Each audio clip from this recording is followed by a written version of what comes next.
മെച്ചകരമായ കാര്യമായിരുന്നു. അപ്പോൾ അതെല്ലാം മുന്നിൽ കണ്ടുകൊണ്ടാണ് ഈ പ്രസ് മീറ്റ് വെച്ചിരിക്കുന്നത്. ഞങ്ങൾ ഒരു വിധത്തിലുള്ള കള്ളക്കച്ചവടമോ അല്ലെങ്കിൽ മറ്റുള്ള രീതിയിലുള്ള ഒരു കാര്യങ്ങളും ഇവിടെ ചെയ്തിട്ടില്ലെന്നുള്ളത് എല്ലാവർക്കും തന്നെ അറിയാവുന്നതാണ്. പിന്നെ അദ്ദേഹത്തിന് ഇത്രയധികം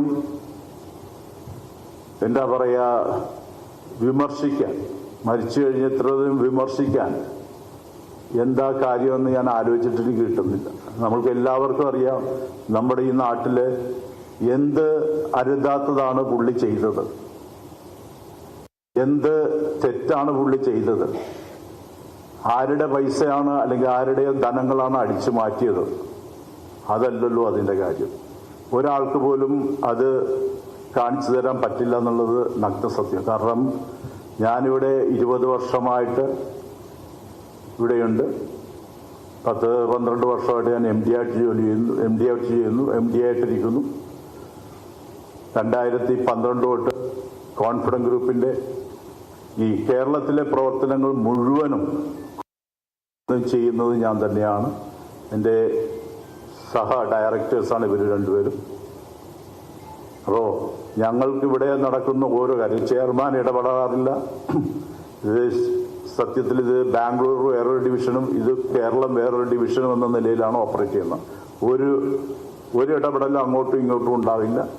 ഈ കമ്പനിയിൽ നമ്മൾക്ക് ഇവിടെ കുറച്ച് സാമ്പത്തികമായുള്ള ആവശ്യങ്ങളുണ്ടെങ്കിൽ ചിലപ്പോൾ ഞാൻ അവിടെ നിന്ന് വാങ്ങിക്കും, അല്ലെങ്കിൽ ബാംഗ്ലൂരിൽ നിന്ന് ഇവിടെ നിന്ന് വാങ്ങിക്കും. അത് തിരിച്ചും കൊടുക്കും അങ്ങോട്ടും ഇങ്ങോട്ടും. അല്ലാതെ വേറൊരു രീതിയിലുള്ള ഒരു പ്രവർത്തനങ്ങളോ ഒന്നും കമ്പനി നടത്തിയിട്ടില്ലെന്നത്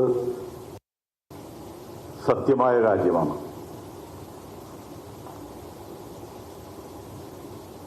പിന്നെ കഴിഞ്ഞ ദിവസം മനോരമയിൽ ഒരു ന്യൂസ് വന്നിരുന്നു. മനോരമ പ്രിന്റ് മീഡിയ അല്ലേ, അവരുടെ കുഴപ്പമില്ല കേട്ടോ. അപ്പോൾ അതിലൊരു വളരെ ഉയർന്ന നിലയിലുള്ള ഒരാൾ, ഇത് രാജ്യത്തിൻ്റെ ഒരു സ്റ്റേറ്റിൻ്റെ രണ്ടാമനായിട്ട് നിൽക്കുന്ന ഒരാൾ, മന്ത്രിയായിട്ട് നിൽക്കുന്ന അദ്ദേഹം, ആ മഹത് വ്യക്തി പറഞ്ഞിരിക്കുന്നത് കോൺഫിഡൻസ് ഗ്രൂപ്പ് പല പല ഫിലിം ഇൻഡസ്ട്രിയിലുള്ള ആൾക്കാരിൽ നിന്നും റിയൽ എസ്റ്റേറ്റ് ഇൻഡസ്ട്രിയിൽ നിന്നുള്ള ആൾക്കാരിൽ നിന്നൊക്കെ പൈസ വാങ്ങിച്ചു, ഇൻവെസ്റ്റ്മെൻ്റ് എടുത്തു, അതുപോലെ തന്നെ വിദേശത്തും മറ്റും ഇൻവെസ്റ്റ്മെൻ്റ് എടുത്തു. ഇങ്ങനെയുള്ള കുറച്ച് കാര്യങ്ങളൊക്കെ അറിയാത്തത് കൊണ്ട് പറഞ്ഞു പോയതായിരിക്കും അദ്ദേഹം. പക്ഷെ ഞാൻ ഇന്നും എവിടെയും വെച്ച് ചലഞ്ച് ചെയ്യുന്നു. ഒരു ആളുടെ പൈസ വാങ്ങിച്ചിട്ട് ഞങ്ങൾ മേടിച്ച് പറഞ്ഞ് വാങ്ങിച്ചിട്ടുണ്ടെങ്കിൽ അതിന് പ്രൂഫ് കൊണ്ടുവന്നാൽ കോൺഫിഡൻസ് ഗ്രൂപ്പ് ഡബിളായിട്ട് തിരിച്ചു കൊടുക്കും. ഒരാൾ പോലും അങ്ങനെ നമ്മളുടെ അടുത്ത് വരാൻ ഇല്ല. കേരളത്തിലെ ഫിലിം ഇൻഡസ്ട്രിയെ കുറിച്ച് പറയുകയാണെങ്കിലും നമ്മൾ വളരെ ട്രാൻസ്പെറൻ്റ് ആയിട്ടാണ് ഇടപെട്ടിട്ടുള്ളത്. എനിക്ക് തന്നെ അറിയാവുന്ന കുറച്ച് കേസുകെട്ടുകളൊക്കെ ഉണ്ട്. അത് ഇതുമായിട്ട് ബന്ധപ്പെട്ടുള്ളതല്ല. ഈ ഫിലിം ഇൻഡസ്ട്രിയിൽ നമ്മളിപ്പോൾ പുതിയ ചെയർമാൻ, ഈ ഫിലിം ഇൻഡസ്ട്രി വളരെ ഒരു ഇൻട്രസ്റ്റുള്ള ഫാക്ടറായിരുന്നു. പുള്ളി എല്ലാ സിനിമകളും കാണും, അങ്ങനെയുള്ള കാര്യങ്ങളുള്ള ഒരു വ്യക്തിയാണ്. അപ്പോൾ അതുകൊണ്ട് അദ്ദേഹത്തിന് ഇതിലേക്ക് കൂടുതൽ ഒരു അട്രാക്ഷൻ ഉണ്ടായിരുന്നു. അപ്പോൾ അതുപോലെ പല നടന്മാർക്കും പല ഡയറക്ടേഴ്സിനും അദ്ദേഹം ചെറിയ രീതിയിലുള്ള അഡ്വാൻസുകൾ കൊടുത്തു. അതങ്ങനെ ബുക്കിംഗ്, അതൊരു ഫിലിമിന് വേണ്ടി ഒരു കരാറ് പോലെ ബുക്കിങ്ങിന് പോലെ ചെയ്തിട്ടുണ്ട്. 10 ലക്ഷം അല്ലെങ്കിൽ 5 ലക്ഷം അല്ലെങ്കിൽ 20 ലക്ഷം ഒക്കെ ആയിരിക്കും, മാക്സിമം 20 ലക്ഷം. അങ്ങനെ നോക്കുകയാണെങ്കിൽ അവിടെ അതുപോലെ കിട്ടാനുള്ളതല്ലാതെ ആർക്കും കൊടുക്കാനുള്ളതായിട്ടുള്ളത് എനിക്കറിയില്ല. ഒരു വിധത്തിലും അങ്ങനെ ഞങ്ങൾ ചെയ്തിട്ടുമില്ല. പിന്നെ ഇൻവെസ്റ്റേഴ്സ്, ഒരു വിധത്തിലുള്ള ഇൻവെസ്റ്റേഴ്സും കോൺഫിഡൻസ് 0 ഇൻവെസ്റ്റേഴ്സ്. Company 0 ഡെറ്റാണ്, 0 investors. ഒരാൾ പോലും കമ്പനിയിൽ ഇൻവെസ്റ്റ് ചെയ്തില്ല. ബട്ട് നമ്മുടെ ഞങ്ങളുടെ ക്ലയൻസ് അവർ ഇൻവെസ്റ്റ്മെൻറ്റാണ് ചെയ്യുന്നത്. കോൺഫിഡൻസ് ഗ്രൂപ്പിൻ്റെ പ്രിൻസിപ്പൾ സെയിൽസ്, കളക്ഷൻ, കൺസ്ട്രക്ഷൻ, നമ്മളെല്ലാവരും ഞാൻ നേരത്തെ വീഡിയോയിൽ പറഞ്ഞിരുന്നതുപോലെ തന്നെ ഡെയിലി അന്നു വേണ്ട ആഹാരത്തിന് വേണ്ടി കഷ്ടപ്പെട്ട് വർക്ക് ചെയ്യുന്ന ആൾക്കാരാണ് ഞങ്ങൾ. ചെയർമാനായിരുന്നാലും അദ്ദേഹവും 18 മണിക്കൂർ അല്ലെങ്കിൽ 16 മണിക്കൂർ വർക്ക് ചെയ്യും. ഞാനായാലും അങ്ങനെ തന്നെ ഇവരൊക്കെ ആണെങ്കിൽ അതിൽ കൂടുതൽ വർക്ക് ചെയ്യുന്ന ആൾക്കാരാണ്. സോ അങ്ങനെ നല്ലൊരു ഹാർഡാണ്. അല്ലാതെ വെറുതെ പിന്നെ ചെയർമാൻ സമയം കിട്ടുമ്പോൾ അദ്ദേഹം ഇതുപോലെ സോഷ്യൽ മീഡിയയിലൊക്കെ ആക്റ്റീവ് ആവും. അത് ഇതിൻ്റെ പാർട്ട് ആൻഡ് പാർസലാണ്. കാരണം ഒരു കമ്പനിയെ സംബന്ധിച്ച് അതിൻ്റെ ബ്രാൻഡിങ് വേണം.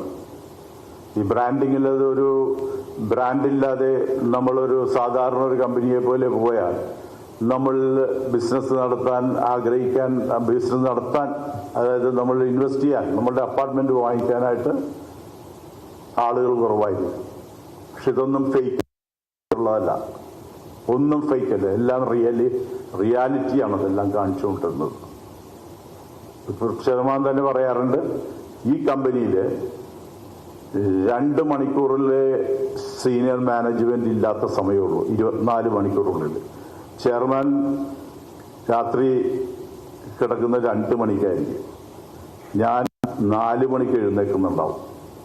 ആ 2 മണിക്കൂറല്ലാതെ ഇതിൻ്റെ അപ്പുറത്തേക്ക് ഇപ്പുറത്തേക്ക് ഒരു വോയിഡ് സ്പേസ് ഇല്ല എന്നുള്ള സത്യം. അത് ഇദ്ദേഹം മരിക്കുന്നവരെ ഉണ്ടായിരുന്നു.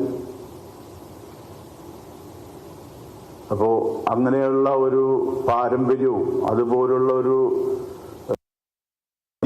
വെച്ച് പുലർത്തുന്ന കമ്പനിയാണ് കോൺഫിഡൻസ് ഗ്രൂപ്പ്. എനിക്ക് എൻ്റെ ക്ലയൻസിനോട് പറയാനുള്ളത്, കഴിഞ്ഞ വെള്ളിയാഴ്ചയായിരുന്നു അദ്ദേഹം മരിച്ചത്.